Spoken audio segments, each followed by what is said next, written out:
I'm Jane Holland. Welcome to your creative forecast for the new moon in Gemini on the 10th of June. Please like this video and subscribe to my channel if you'd like to see more of these monthly horoscopes. Now, the new moon on June the 10th falls at 19 degrees 47 minutes of Gemini, and it's a major new moon for creative people, probably one of the most artistic new moons of the entire year. Now, a new moon is when the sun and the moon are conjunct, meaning they're occupying the same degree of the sign. And in this case, the sign they're occupying is Gemini, clever, busy, cerebral, talkative Gemini. And this is an air sign too, which is a strong emphasis at this time of year anyway. We have a gathering of planets in Gemini at this new moon. So this is going to be particularly creative for all those artists who are working with Gemini type activities. For instance, anything to do with words, language, communications. That's because Gemini rules language and communications. This includes writers, playwrights, screenwriters, novelists, poets, actors too, people who work with language and the communication of ideas.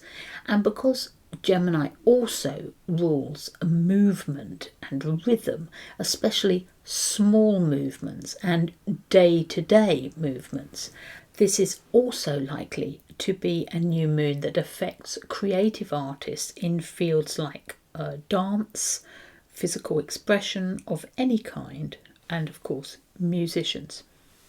Now, the bad news is, I'm afraid there is bad news, Mercury, Gemini's ruling planet, is retrograde in the sky at the moment, which means it appears to be going backwards. And Mercury is conjunct this new moon while also squaring dreamy and confusing Neptune. So what does this mean for creative people? Well, when Mercury is retrograde, the most famous effect is to snarl up communications, to make messages, emails, text, letters, phone calls, contracts even go astray or be misunderstood or contain confusing information.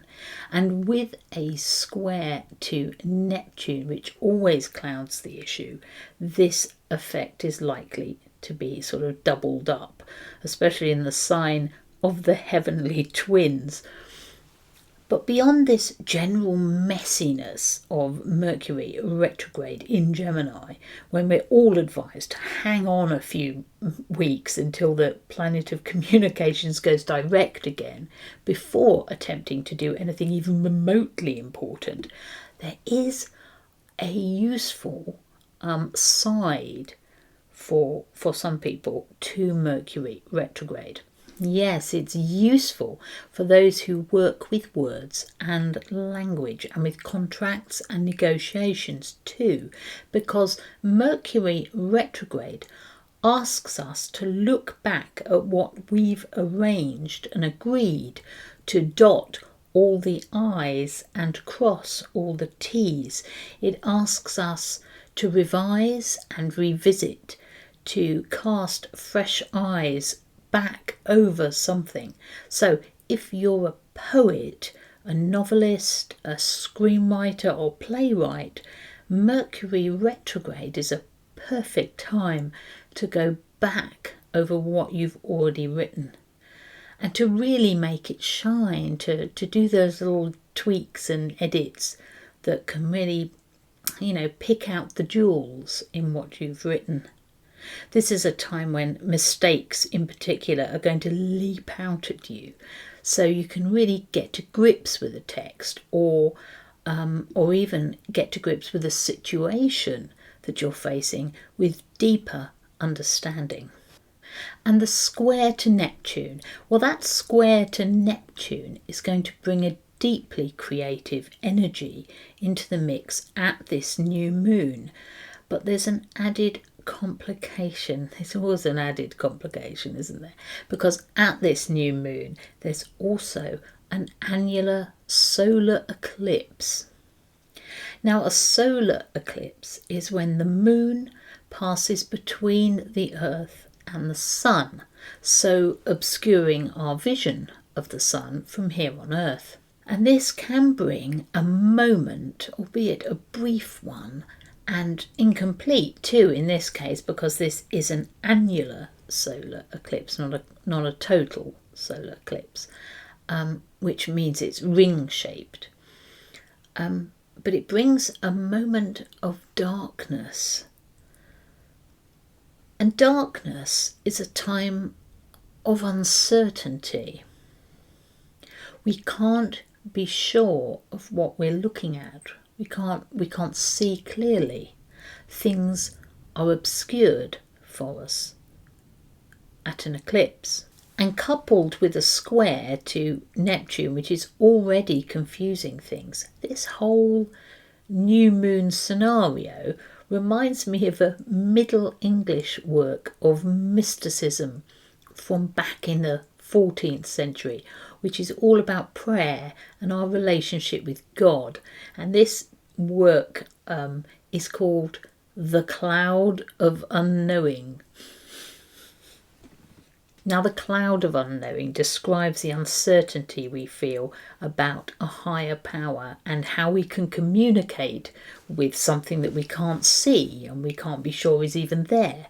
That this uncertainty is like a cloud that's between us and the heavens. So we can't see what's up there or know if anything that we're doing down here below is having any effect at all. And I feel that this Mercury, Neptune, new moon with solar eclipse thing on the 10th of June could play out in a similar way. It's where for a brief spell we're not really sure what it is we're looking at, both on the world stage and in our own personal lives. So it's possible that you may have a moment of creative revelation either at this new moon or more likely soon afterwards as the cloud of unknowing clears away, hopefully, and we suddenly see what was behind it or beyond it.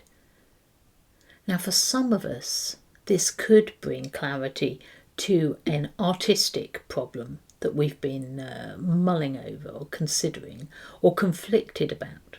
Or it could be that someone who's involved with your work hasn't been telling you the whole truth. But you suddenly find out what's going on. And for some of us, this could turn into a career-defining moment. So be alert at this new moon to what your spidey sense is telling you, even if your eyes are seeing something different. Of course, Gemini is not only an air sign, bringing a light and breezy feel to this month's creative activities, but it's also a mutable sign, meaning it moves, it's not fixed. And this emphasis on the mutable, on the ability to move and be moved, is very important right now. For a long time now, we've all been pretty fixed, really, in one place, stuck in a rut, stuck indoors, unable to move about freely.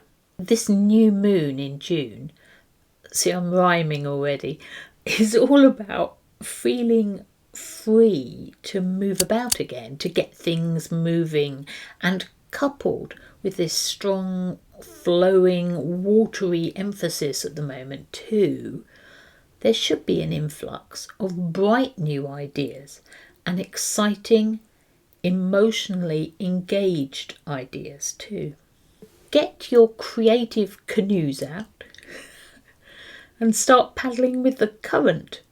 Now, at this new moon, Venus is in the emotional and watery sign of Cancer, and she is making a harmonious and opportunistic sextile aspect, that's 60 degrees, to the exciting and unpredictable planet Uranus. Now, Venus, as you know by now, rules all things creative, and Uranus is that light bulb above the head moment, that flash of inspiration that comes to creative artists often when they least expect it. So you should expect to be hit by inspiration around this new moon, around the 10th, and Venus in a water sign is going to be adding to the general kind of emotional feel of all this, since we now have Jupiter and Neptune both in watery Pisces as well, which they jointly rule. So you can expect to feel overwhelmed by your emotions at this time, especially over issues to do with home and family, because Venus is in Cancer, and Cancer is a sign that has everything to do with home and family. It's ruled over by the maternal, protective, nurturing moon. So this could also be a deeply sentimental time too, when we're looking back perhaps at our heritage or family background and becoming emotionally engaged by that history. Now, we often say that we're moved by emotion, moved to tears, and that's what water in the horoscope is all about. Water is fluid, water is moving and emotional, and our creativity as artists is fluid in the same way, isn't it? It ebbs and it flows. It's not always there like a constantly running tap, but especially when the water signs are active, our creativity is active too. Now, Venus is very busy at this new moon because she's also conjunct the north node of the lunar axis, meaning she's opposite the south node at the same time. Now, people aren't 100% sure of the significance of the lunar nodal axis, but most astrologers agree that it is significant, and especially in terms of karmic opportunities, let's say, that open doorways in your life that allow you to seize an opportunity that could change who you are at a deep level. Now, for some of you, this meeting of artistic Venus with the lunar nodal axis could signify a karmic moment in your life where you can suddenly step up a gear and really make your mark on the world, really become visible as a creator. And it's likely that whatever you envisage creatively at this time is going to come out of your own deepest past, your legacy, your own backstory, your family history or heritage, because it's falling in Cancer, and this is the sign associated with those things, associated with where we come from.